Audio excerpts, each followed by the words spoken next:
कंडियारू मां वाक़िया कंदासीं। कंडियारू वेझो क़ौमी शहर ते रोड हादसे में पंजाब वासी ड्राइवर ऐं हेल्पर फौती वियो आहे। पुलिस मूजिब चावरनि सां भरियल ट्रक अॻियां वेंदड़ ट्रक सां पत्थर किरण सबबि हादसे जो शिकार थी वियो, जंहिं जे नतीजे में हिक ई गाॾियुनि जा ड्राइवर ऐं क्लीनर फौती विया। पुलिस मूजिब फौतियुनि जी सुञाणप वहाणी वासी शाहिदवल आशिक ऐं 16 वरीह जे मानी तौर थी आहे।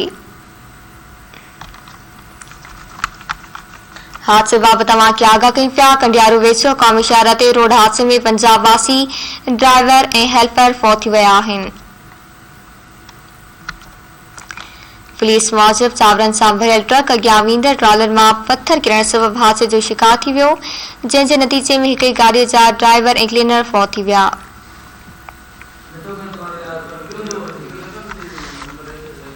कंडियारू मां ख़बर वास शेयर कई पिया। कंडियारू वेझो क़ौमी शहर ते रोड हादसे में पंजाब वासी ड्राइवर ऐं हेल्पर फौत थी विया आहिनि।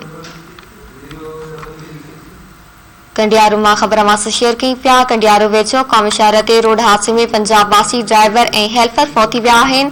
पुलिस मूजिब चावरनि सां भरियल ट्रक अॻियां वेंदड़ ट्रालर मां पत्थर किरण सबबि हादसे जो शिकार थी वियो, जंहिं जे नतीजे में हिक ई गाॾी जा ड्राइवर ऐं क्लीनर फौत थी विया। पुलिस मूजिब फौतनि जी सुञाणप वहाणी वासी शाहिदवल आशिक ऐं 16 वरीह जे क्लीनर मानी तौर थी आहे।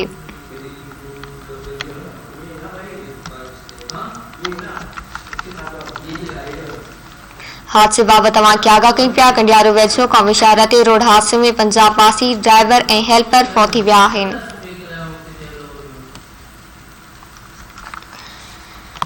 क़ौमी शहर ते रोड हादसे में पंजाब वासी ड्राइवर ऐं हेल्पर फौत थी विया आहिनि। पुलिस मूजिब चावरनि सां भरियल ट्रक अॻियां वेंदड़ ट्रालर मां पत्थर किरण सबबि हादसे जो शिकार थी वियो, जंहिं जे नतीजे में हिक ई गाॾीअ जा ड्राइवर ऐं क्लीनर फौत थी विया।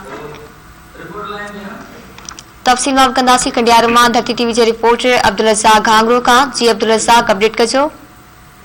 जी हाँ, बिल्कुल ही अफ़सोसनाक वाक़ियो क़ौमी शहर जाम नूरुल्लाह वटि पेश आयो आहे, जिथे हैदराबाद वेंदड़ ॿिन ट्रकुनि में टक्कर थी पियो आहे, जंहिं जे नतीजे में जेको आहे सो ड्राइवर शाहिद वलद आशिक पंजाब जो रहवासी हो, उन जो इंतकाल थी वियो आहे। जॾहिं त क्लीनर बि साणस गॾु हो, उन जो बि इंतकाल थी वियो आहे।